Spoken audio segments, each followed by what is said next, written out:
And so without further ado, I'm going to introduce our speaker. Chandni Desai is an assistant professor at the University of Toronto.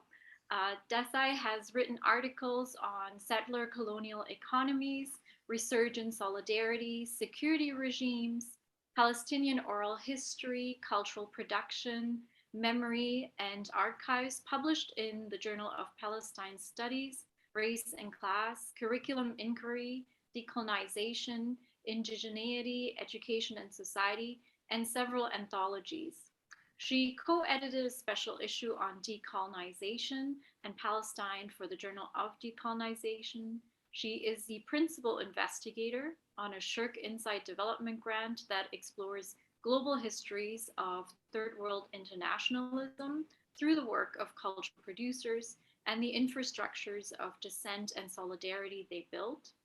She is working on her first book, tentatively titled Revolutionary Circuits of Liberation, the Radical Tradition of Palestinian Resistance Culture and Internationalism. And she is also the host of the Liberation Pedagogy podcast. Welcome. Thank you. Thank you both for having me. So I just want to say hello and welcome to everyone. Thank you for being here.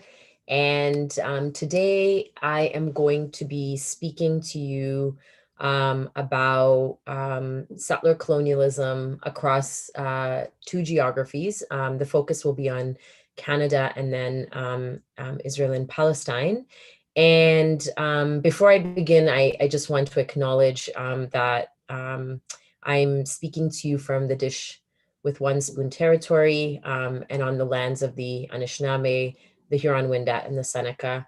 And I tend to particularly acknowledge the lands that we're on when speaking about settler colonialism here or in Palestine.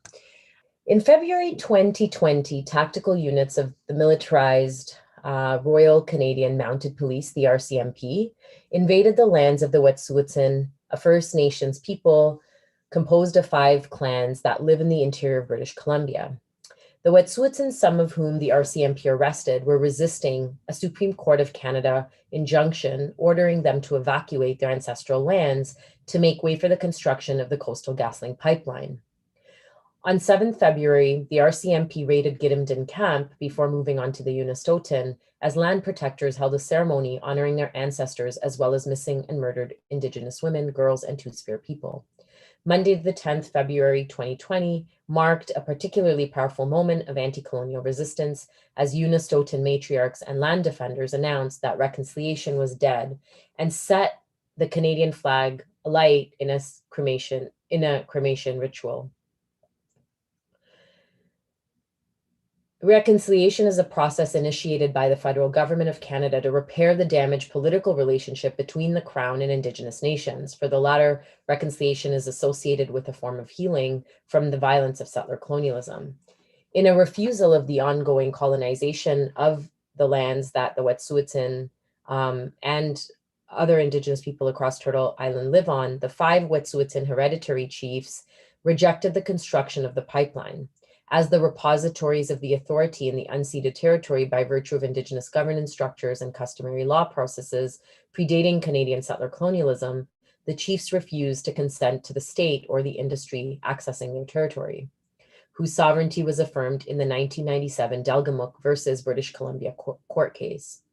To protest the government's violation of Wet'suwet'en law, mass uprisings took place across the country and direct actions were staged to shut down the Canadian state.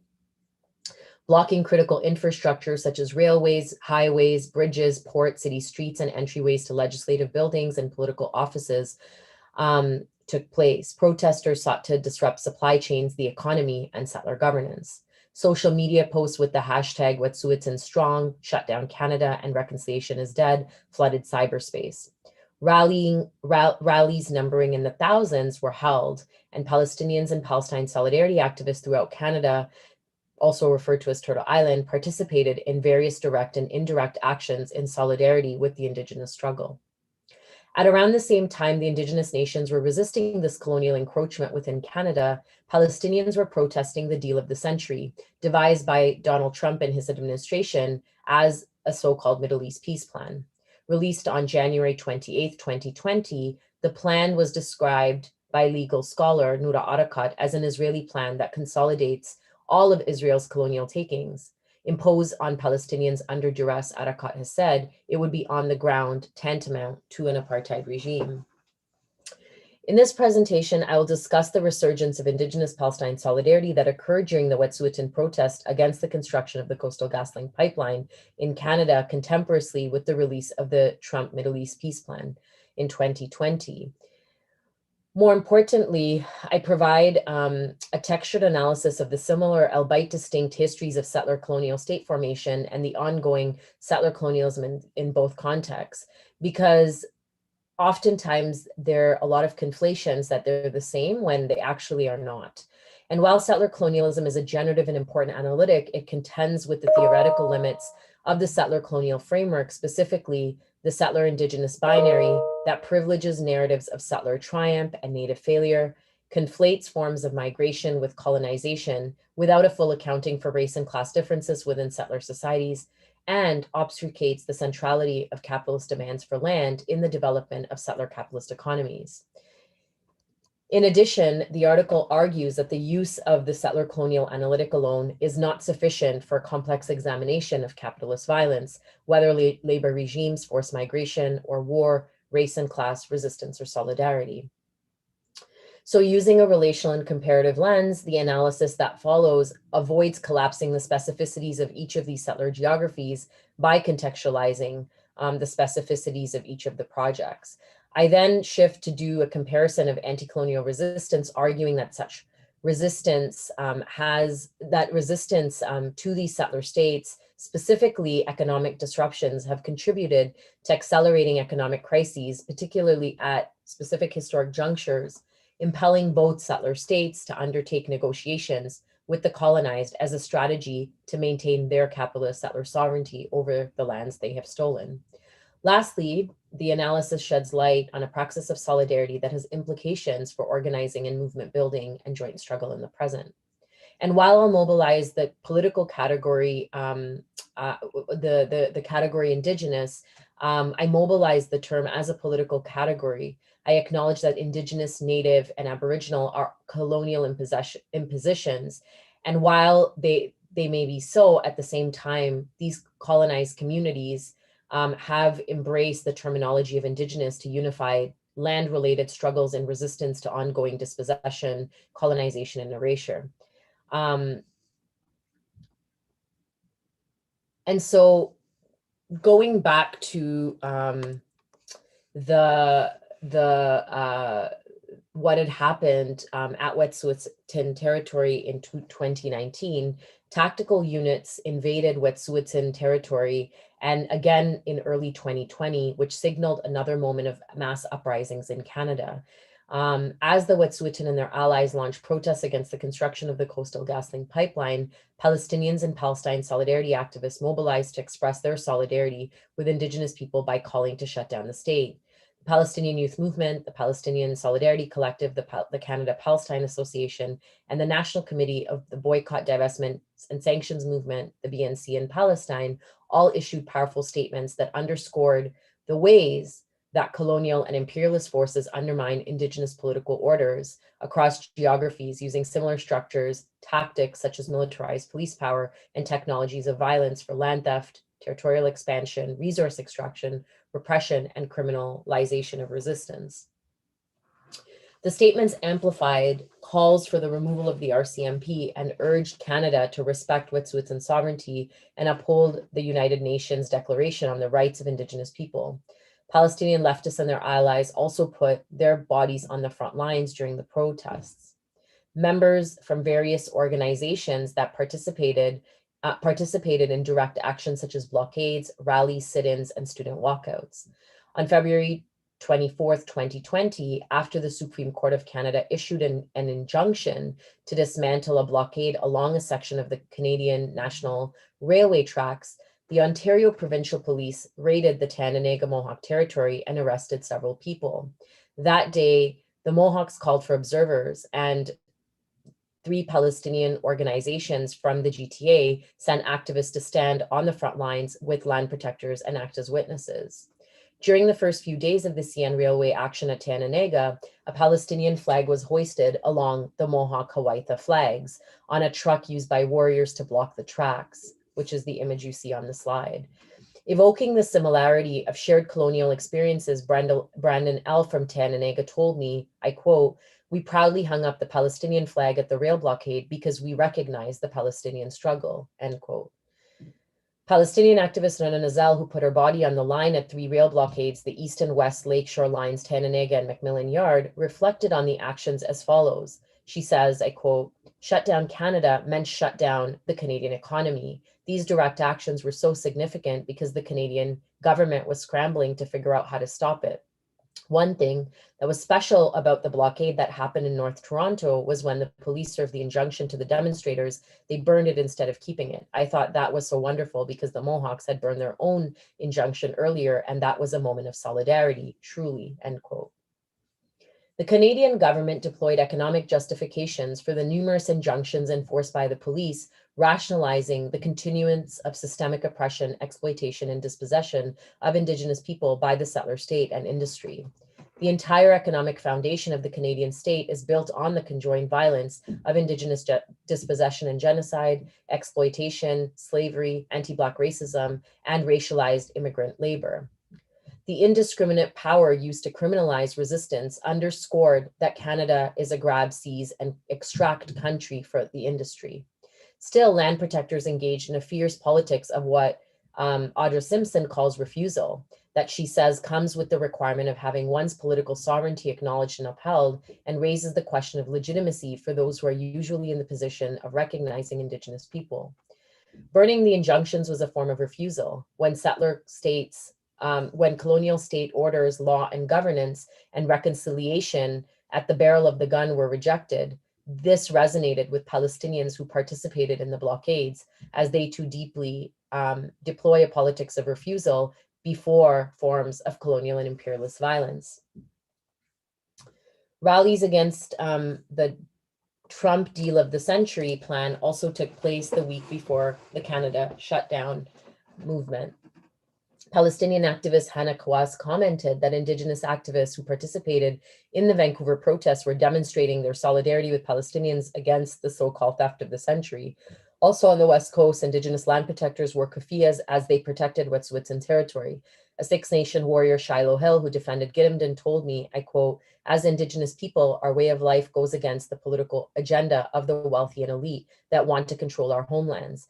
Many Indigenous land defenders wear the keffiyeh to show the oppressors that we stand in solidarity with our brothers and sisters across the globe because we share the same fight, seemingly against the same oppressor," end quote. From Palestine to Wet'suwet'en, the solidarity expressed underscored how conjoined forces of global power structure Indigenous Palestinian oppression in distinct yet similar ways. The acts of solidarity reignited in 2020 commenced what I conceptualize as resurgent solidarity. Resurgent solidarity occurs at specific political moments, often during times of crisis, and it represents a commitment to building and renewing relationships between people and movements with similar histories of oppression and exploitation. Radical resurgent solidarity is more than short-term alliance or coalition. It is rooted in deeper histories of relationality or intended to build longer-term strategic relationships between radical movements and peoples based on principal stances that advance political struggles, necessitating ethical practices of support. Such resurgent solidarity is, to use Robin D.G. Kelly's words, I quote, "not merely spontaneous response to coincidental and spectacular violence, but a result of years of organizing," end quote. During the shutdown Canada demonstrations, it was analogous to the resurgence of the Black Palestine solidarity the Black Palestine solidarity evident during the 2014 Ferguson-Gaza convergence, which was itself rooted in a long history of Black and Palestinian internationalism. The resurgence of Indigenous Palestinian solidarity in the Canadian context was also rooted in a 50-year history of radicalism, specifically starting during the era of the Red Power movement. I'm not going to actually get into that history, the 50 years of history of solidarity in the talk, particularly because there's so much to cover. So if anybody has questions, I can discuss that later. But I'll move on now to sort of the next part, which is that while activists and scholars have made comparisons, and often they can be very generative, they can also be very reductive. And that's what I'm trying to address by arguing the similarities, that similarities cannot be collapsed. And so in doing so, I dive into the literature around settler colonialism, around both geographies, to try to show the ways in which they are distinct, because we know the ways they are similar, and I'll mention those today, but I really want us to understand that they also have distinct features, particularly in the way the Canadian state came to be and the way the Israeli state came to be. So going back to the 18th and 17th and 18th centuries, prior to the formation of the Canadian state, European colonizers relied on slave labor to build infrastructure and wealth for white settlers in Canada, with some 4,000 Indigenous known as Panis and Black people enslaved in New France and the British colonies in the pre-Confederation period. In those colonies, the slavery system, which was both gendered and racialized, never took the form of large-scale plantations like those in the US, the US South, the Caribbean, or South America. As the Métis historian Howard Adams has shown, during the fur trade era, roughly the 17th to mid-19th centuries, Indian communal society was transformed into an economic class of laborers by European fur trading companies, particularly the Hudson's Bay Company, because businessmen of Europe realized they would need a large supply of labor to obtain resources. Natives furnished this large supply of cheap labor, and so did other racialized communities. As the fur trade flourished, so did Indian slavery. Although their theories differ from one another, settler colonial studies scholars Patrick Wolfe and Lorenzo Versini theorize settler colonialism is premised on the elimination rather than the mere exploitation of the native. Wolfe vividly theorizes how settler colonialism operates through the logic of elimination, whereby settlers destroy to replace Indigenous people whose lands they convert rather than their labor, and or by assimilation.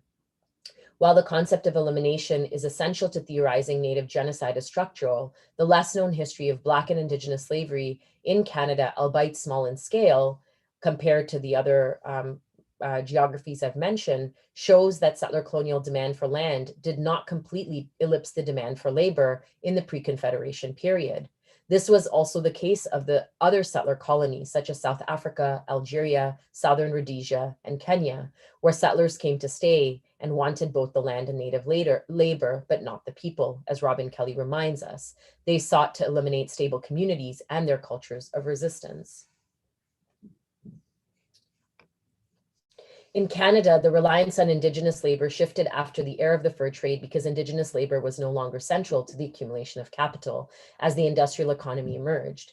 During the rise of industrial capitalism at the beginning of the 19th century, the absence of a large-scale pool of plantation-based slave labor led to the recruitment and use of what Aiko Day has termed alien labor.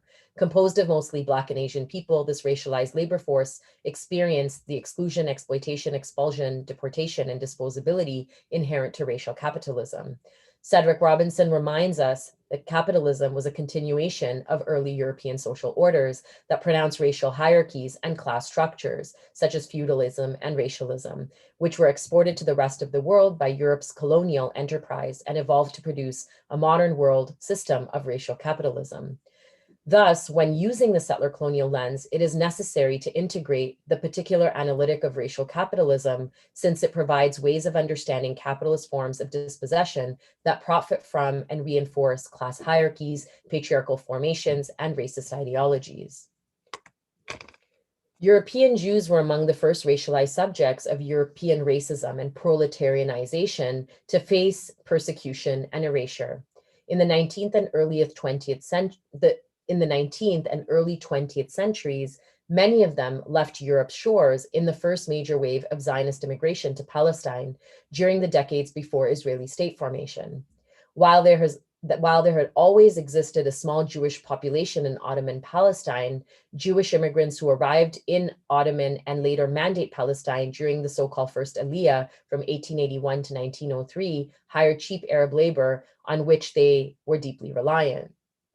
During the Second Aliyah from 1904 to 1919, however, the settlers who founded labor Zionism and became leaders of the Zionist movement talked about the conquest of labor, a strategy for Jewish labor to replace indigenous Arab labor that envisioned the complete economic and spatial segregation of Jews and Arab communities in Palestine, with Jews gradually replacing the country's indigenous inhabitants, as explained by Zachary Lockman, one of labor Zionism's foremost scholars, Gerson Scheffer. Who characterized this model as a separatist method of pure settlement, in that it sought the creation of a homogeneous, autonomous settler society that did not significantly depend on, indeed, that sought to exclude indigenous labor. The principle of Jewish labor eroded after 1967, mainly as a result of Israel incorporating a cheap Palestinian labor force from the occupied Palestinian territories into its economy, thereby further undermining Palestinian economic self-sufficiency. Burgeoning scholarship in settler colonial studies accentuates colonialism as it should, but it does not sufficiently address how capitalist demands for labor in the development of settler capitalist economies intersected with the logic of elimination. This is a necessary linkage as settler colonial state formation and ongoing settler colonialism was and is not possible without the racial capitalism that is founded in violence, forced labor regimes, and slavery, as well as imperialism, genocide, and patriarchy. The heterogeneity of racial positions anchored the distinction between settler colonial logics of the natives' elimination from the land and his or her socioeconomic exclusion as exploited labor, underscoring that the two are not mutually exclusive, but are dialectically connected. In the latter half of the 18th century, European settlers and indigenous nations negotiated treaties in what is now Canada. Anishinaabe legal scholar John Burroughs asserts that the British Crown formulated the 1763 Royal Proclamation and 1764 Treaty of Niagara, acknowledging Aboriginal rights and the title to land, and articulating a nation-to-nation relationship based on principles of coexistence, peace, friendship, and respect free of external interference. Despite these treaties, in the period of 17 to 1900s, colonial policies were implemented to obliterate these treaties and obliterate various indigenous nations through the spread of disease, which killed half the native population, and by deliberately starving the people of the plains to make way for the CN National Railway, which was built again, as I mentioned earlier, on the extraction of surplus racialized and primarily Asian labor. Following Canada's state formation in 1867, the Racist Indian Act adopted by the federal government in 1876 violated treaty obligations and effectively authorized Indigenous genocide using the law. It designated reserve lands, legislated a pass system, created Indian status through sexist provisions that limited claims to indigeneity, and attempted to extinguish Indigenous self-governance structures with the Indian Band Council system. The act also attempted to assimilate Indigenous people by extinguishing cultural practices and placing Indigenous children in church-run residential schools, and during the 1960s into the child welfare system. In British Mandate Palestine, which preceded Israeli state formation, the Zionist project sought to acquire land through purchases undertaken by Zionist land corporations such as the Jewish National Fund and the Palestine Jewish Colonization Association. The Zionists used both legal and illegal coercive measures to obtain transfers of land from Palestinians, and they sponsored mass immigration of European Jews to Palestine. Unlike other settler projects, the Zionist project did not have an imperial metropole, although it was heavily supported by imperial powers, particularly Great Britain. The ideology of Zionism rested on the creation of an ethno-national Jewish homeland, and in the early years, collective land ownership was fundamental to that project, unlike other settler colonies where ownership of land was based on Lockean ideas of private property and ownership intertwined with profit. Brenner Bander suggests that the notion of Volk as being of the land rooted in the soil of their national homeland forms the basis for entitlement to a state based on their natural ties to the territory, thus differentiating political Zionism from other settler projects. Since the Zionist project could not fulfill its ideology through land through land purchases or the 1947 UN partition plan. In 1948, Zionist militias conquered, dispossessed, and ethnically cleansed 85% of the Palestinian population, destroying over 400 villages, cities, and towns, and usurping vast expanse of Palestinian land in what has now been called, or has been called, the El Nakba.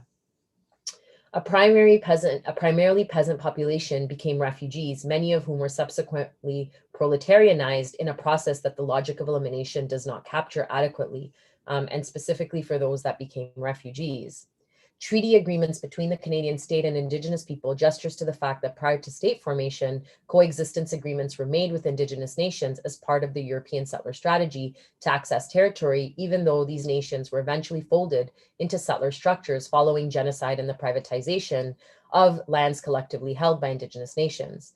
Although official discourse about reconciliation dates back to 1998, since 2015, the Canadian state has called for renewed relationships of coexistence based on mutually agreed principles that have been strongly criticized by Indigenous scholars and activists. In the case of Palestine, racial purity and segregation was fundamental to the actualization of an ethno-national Jewish state. The desire for Jewish homeland precluded integration, assimilation, and coexistence, with the Indigenous inhabitants requiring what the late Palestinian historian Fayez Sayegh calls the racial elimination of the native. Sayegh suggests that the difference between the Zionist settler regime and other European settler regimes was that the former required the racial elimination of the native, while the latter required racial discrimination achieved through supremacist notions of inferior natives and the expression of supremacy over inferior races within the framework of hierarchical racial coexistence, which was not necessarily eliminatory. Shireen Saikali and Max Ajal argue that Zionist ideologues agreed with the racialized views of Jews as Europe's internal others, but they turned it on its head, arguing that even if a low race, Jews were capable of uplift and in need of cleansing. Such a vision combined two contradictory strands. On the one hand, the salvation of the Jews through deracination and the approximation to whiteness, and on the other hand, the salvation of the idea of Europe by the Jews' departure from its shores and their arrival in Palestine.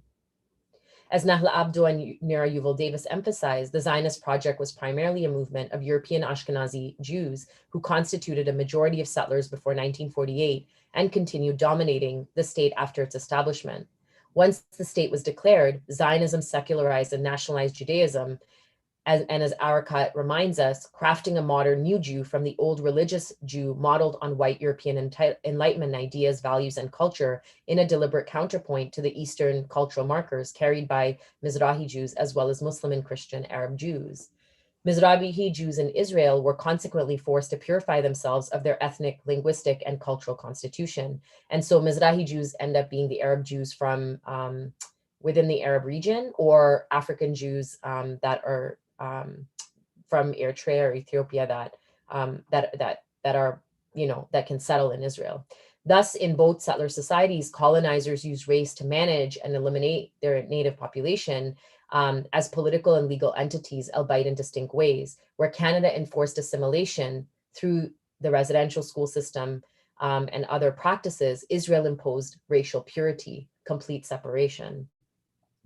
Unlike other settler jurisdictions where title and land rights have been recognized by the State of Israel, the Supreme Court has rejected any such possibility, preventing Palestinians from claiming recognition of their land rights.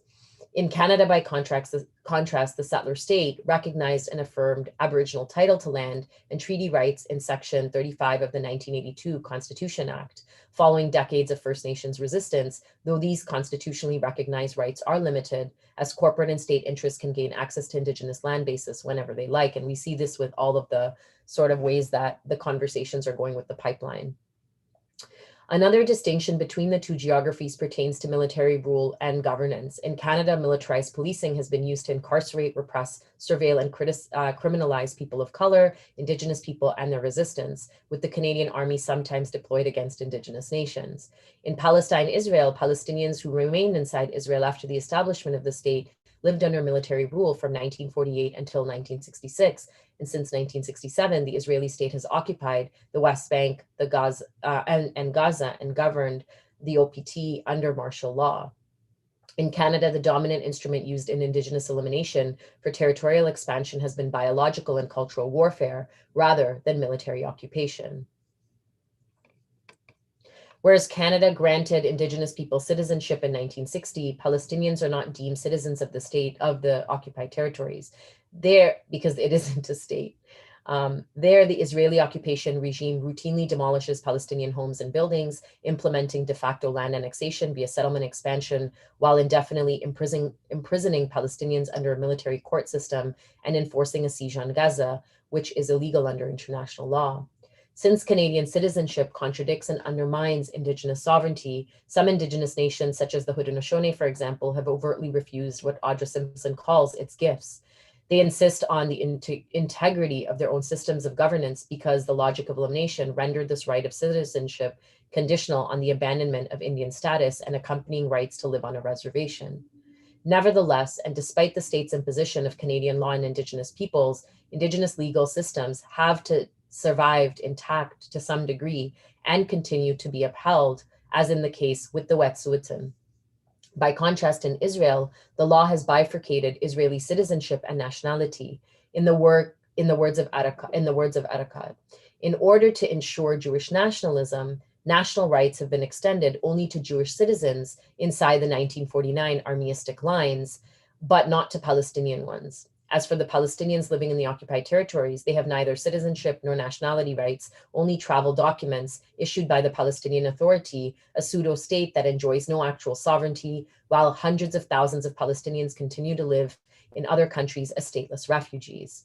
Such distinctions notwithstanding, settler colonialism in both contexts has been structured in also analogous ways on the basis of land apparatus, land theft, dispossession, restricted movement, segregation, national status, gendered and sexual violence, resource extraction, and racialized labor exploitation, policing, and incarceration.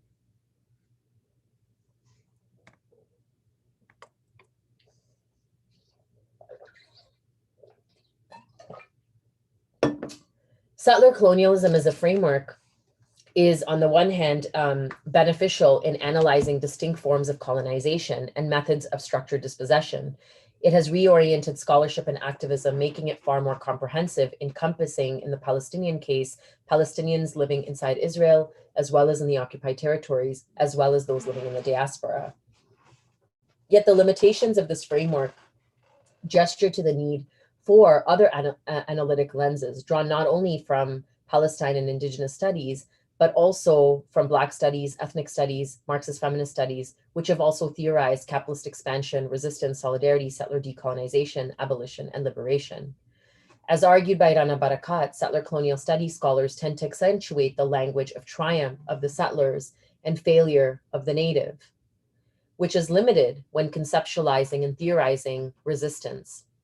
The settler colonial analytic privileges a settler narrative that undermines Indigenous resistance, and in the case of Palestine, for example, erasing Palestinian resistance and endurance, and sumud, what Palestinians call steadfastness.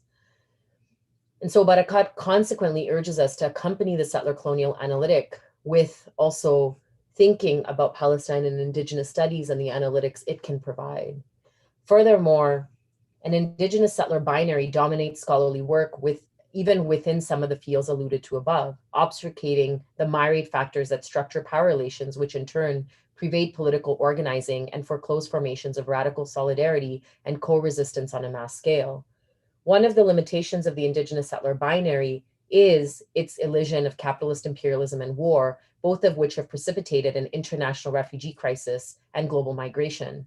Adam Barker, Benita Lawrence, Ina Dua, Candice Fujiyama, Jonathan Okamura, and Patrick Wolf, all of whom deploy this binary in their work, suggest that non-natives are settler colonists and are occupiers. And in the specific context of Canada, Lawrence and Dua have claimed that all people of color are settlers. Barker views immigrants as seeking enhanced privileges, thereby conflating European settlers with immigrants and refugees. Along the same lines, Wolf has also claimed that settler identity is structural, and it therefore also applies to enslaved people who are dispossessed against their will. Interrogating the Indigenous settler binary, Nandita Sharma challenges the way that negatively racialized people, Black, Latinx, Asian, have been excluded from white settler projects, and particularly migrants, who are increasingly depicted as colonizers. Her analysis questions the politics of autocracy espoused by these scholars, wherein migrants are perceived as barriers to both white settler sovereignty and Indigenous sovereignty.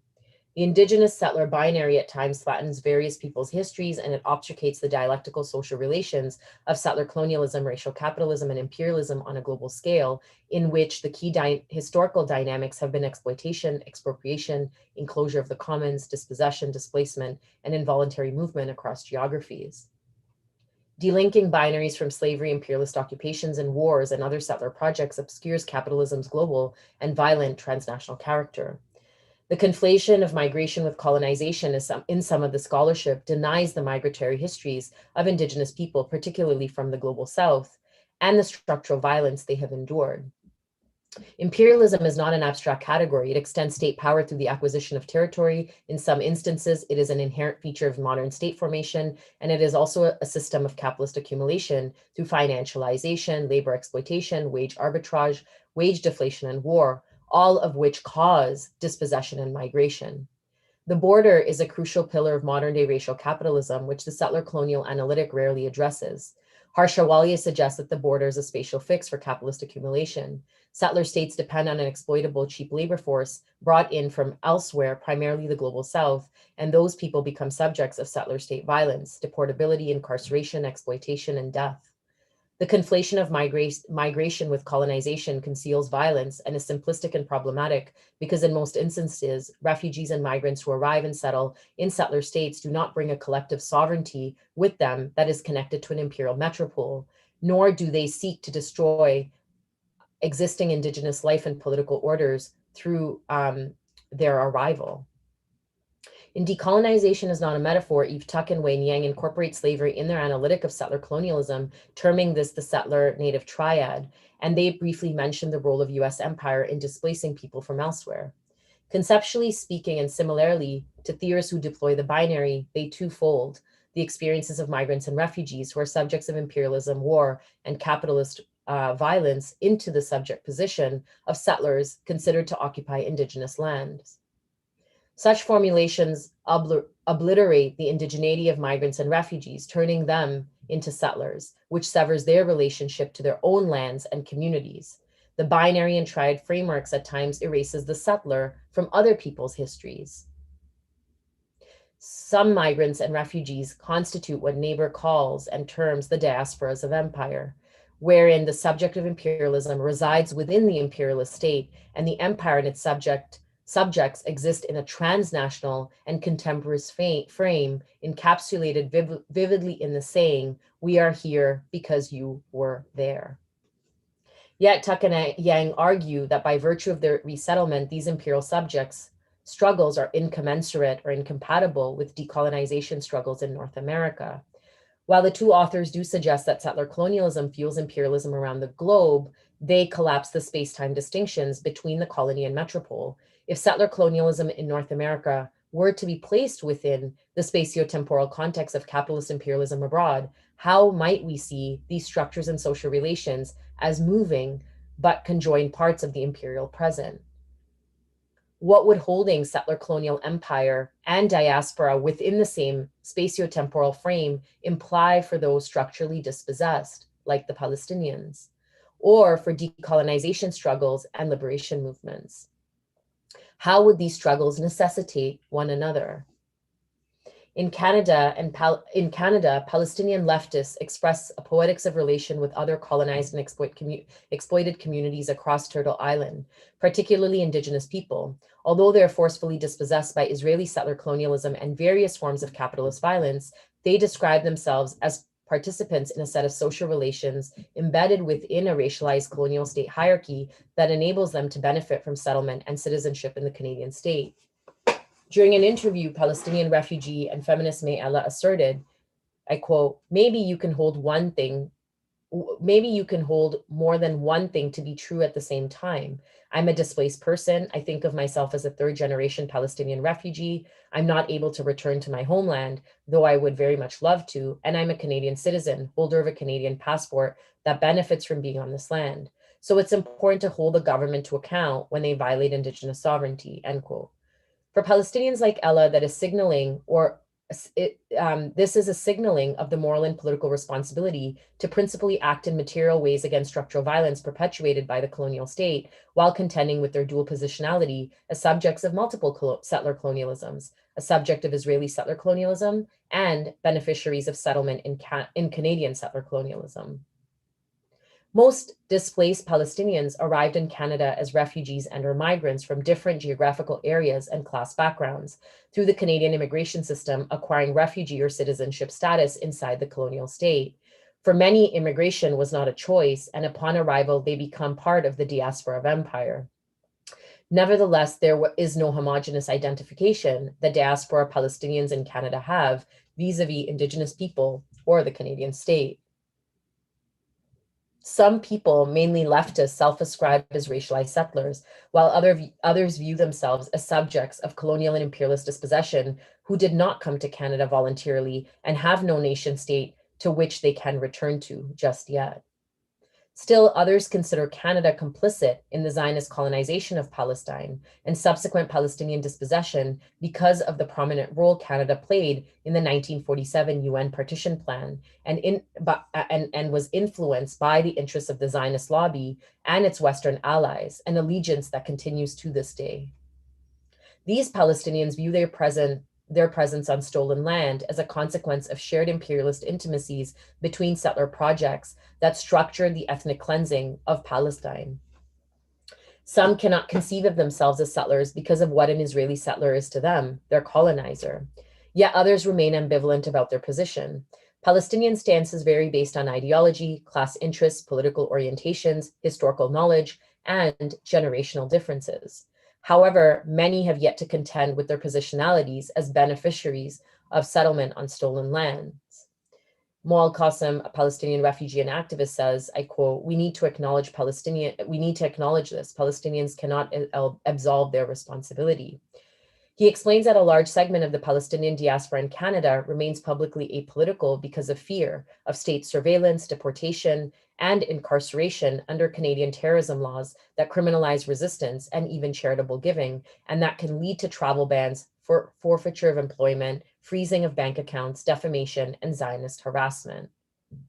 In addition to fears, desires for upward mobility, and the bourgeois class interests of elite Palestinians and Arab aspirations to whiteness and identification with capitalism nurture neoliberal individualism and proximity to the Canadian state, producing political apathy in terms of action, whether for Palestinian liberation or the liberation of others. Robin D.G. Kelly reminds us that political organizing is already difficult work within communities, that solidarity between people and movements is a contingent political project rather than some kind of natural, essential, trans-historical alliance or racial imperative. Therefore, solidarity cannot be assumptive, but has to be built politically. Palestinian leftists urge their community to acknowledge the benefits of settlement and emphasize that Palestinians also resist settler colonialism in North America and not exempt themselves from the struggles that are taking place here in Turtle Island. And so for both the Indigenous and Palestinian political struggles, transforming the colonial configuration of power has required organized anti-colonial resistance to capitalist economic relations and forced dispossession. Lastly, any analysis that deploys a settler colonial framing must contend with the emerging class differences within settler societies. Neoliberalism has reinforced class hierarchies in which some bourgeois natives have become collaborators with their colonizers based on their shared market interests across settler states. We must therefore ask, how do the current classifications and categories within the settler colonial framework reinscribe colonial logics and reproduce race and class? I push back against the notion of settler triumph in settler colonial studies also by showing the ways in which the two colonial geographies that I'm talking about today, Palestine, Israel, and Canada, have also had decades of anti-colonial resistance, which accelerated economic crisis and ushered in processes of negotiation. In Canada, it was reconciliation, and in Palestine, it was peace negotiations. I argue that these processes have caused an ideological shift with the veneer of reconciliation or peace, replacing the focus on colonial relationships in order to keep the settler capitalist economy thriving through continuous resource extraction, land confiscation, and dispossession. And now I want to just take us back historically, between 1973 and 1985, Israel was engulfed in an unprecedented economic slowdown with annual inflation at 3%. During the same period, Palestinian resistance was conducted mainly in the form of armed struggle by the Lebanon-based PLO, the Palestinian Liberation Organization. After Israel drove the PLO out of Lebanon in 1982, Palestinian resistance shifted to mostly civil mobilization inside the occupied territories that culminated into the First Intifada in 1987. During that uprising, the Israeli state confronted a mass insurgency and a regional Arab boycott, as well as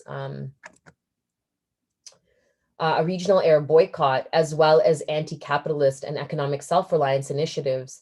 Um, these initiatives included the boycott of Israeli goods and jobs, a commercial strike, a tax revolt, a large-scale return to agriculture, and the emergence of what Raja Khalidi has termed the household economy. This combination of factors deepened Israel's economic crisis, compelling the Zionist state to develop strategies to control the ungovernable population.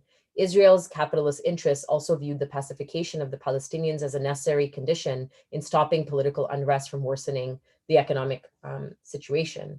To mitigate the high costs of the occupation, vast military spending, Arab boycotts, impediments to foreign investment, the following measures were advanced to stem the crisis: an end to direct military rule in the OPT by subcontracting security to a subservient Palestinian authority, the surveillance and restriction of Palestinian movement through a system of closures, permits, checkpoints, and roadblocks, the cantonization of Palestinian communities into Bantustan-style enclaves on the South African model, and an expansion of settlement construction. All of these have continued apace to the present day. In the 1990s, Israel had neoliberalized its economy and entered into negotiations with the Palestinians. Regional and global power shifts, such as the fall of the Soviet Union, the First Gulf War, and the embrace of neoliberalism across the Middle East, also weakened the Palestinian Liberation Organization, which in turn shifted away from a revolutionary approach to liberation and embraced the neoliberal order ushered in by the Oslo Peace Accords. The Oslo process further consolidated settler colonialism, deepened Israeli military control over Palestinian life, and outsourced securitization to an indigenous police force. Aggressive Israeli settlement expansion, coupled with neoliberal restructuring and the entrenchment of an international aid industry in the OPT, resulted in the apartheid system that has emerged under the guise of limited Palestinian autonomy in the OPT, generating extreme forms of inequality, racialized marginalization, advanced securitization, and constant crisis. A decade or so later, the Israeli state faced another economic crisis in the wake of the Second Intifada, launched by the Palestinians in 2010. A growing consensus among the Israeli capitalist class, the US government, and the European Union urged a political solution to the Second Intifada. In Canada, in 1960 and 1970s, Red Power militancy and activism also created a sense of political urgency in the colony. Glenn Coulthard suggests that the three watershed events shaped Indigenous activism in this period.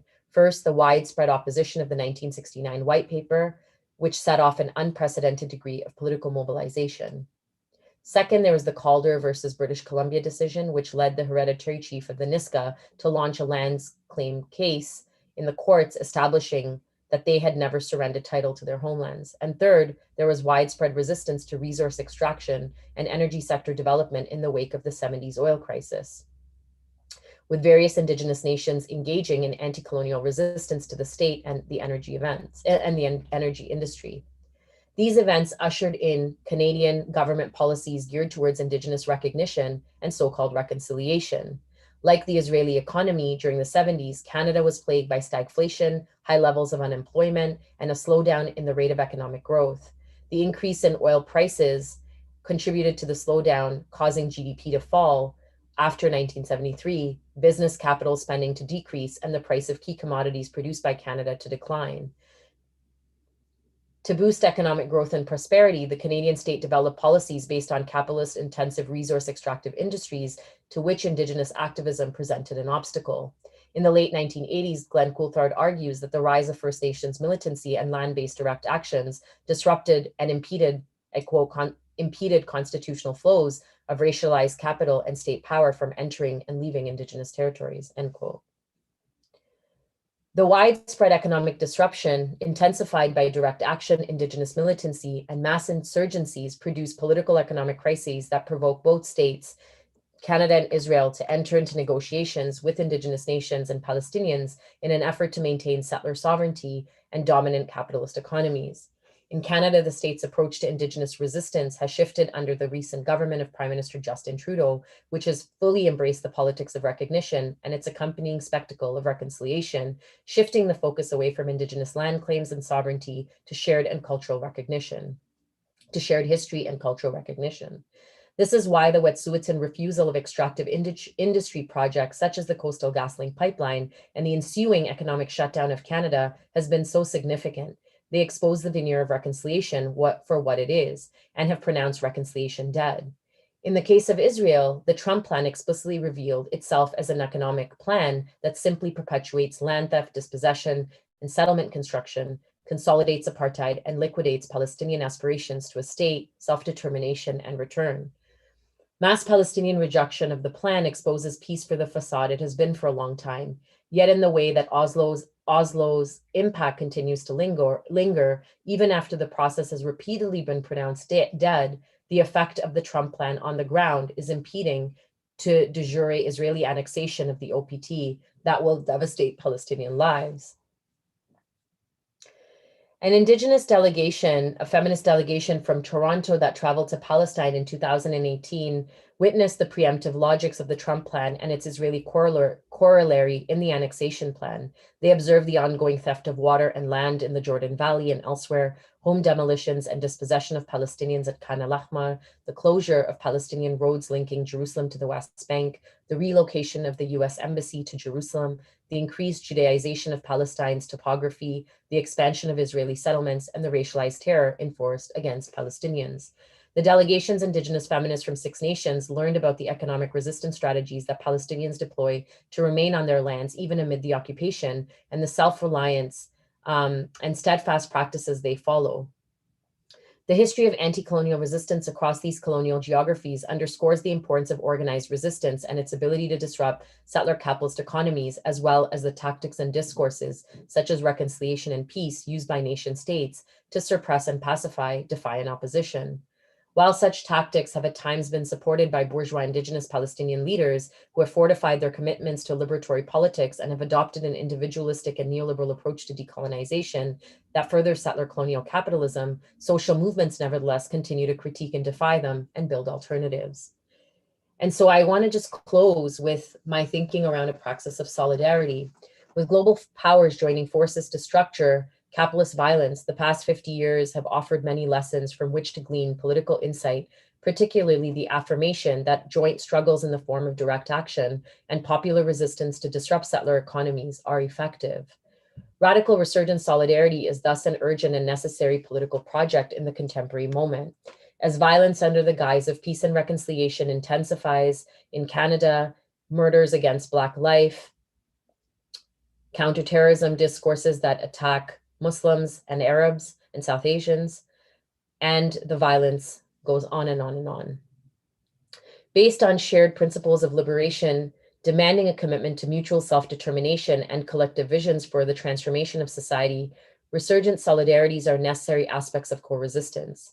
They require the adoption of a joint struggle approach that necessitates economic disruption, material and symbolic support, radical visions, as well as cultural production to sustain our spirits amid violence, in addition to a politics that does not collapse distinct histories and contextual specificities through frameworks of sameness.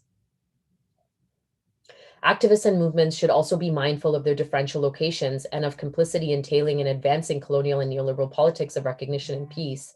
Radical solidarity requires activists and movements not to engage in heteropatriarchal, gendered, sexual, and racial violence towards each other, or in redwashing, assumptive solidarity, tokenism, neoliberal individualism, oppression Olympics, and colonial exceptionalism. Radical solidarity envisions world making, to use Robin Kelly's term. Rather than nation state building, it imagines a world beyond borders, nationalisms, and all forms of violence, a horizontal form of connection that is non-hierarchical and anti-oppressive, that envisions an alternative apart from property relations in order to remake the world. History has taught us that when solidarity is rooted in a radical politics of internationalism, we are able to connect global power structures and their regimes of violence transnationally and work towards remaking global life by unifying peoples, movements, and political projects beyond borders, from Wet'suwet'en to Palestine and the rest of the global South. In this time of intensified resource extraction, territorial expansion, and state violence, more is required of us to continue imagining alternatives, building, and making another world all together and all together. Thank you.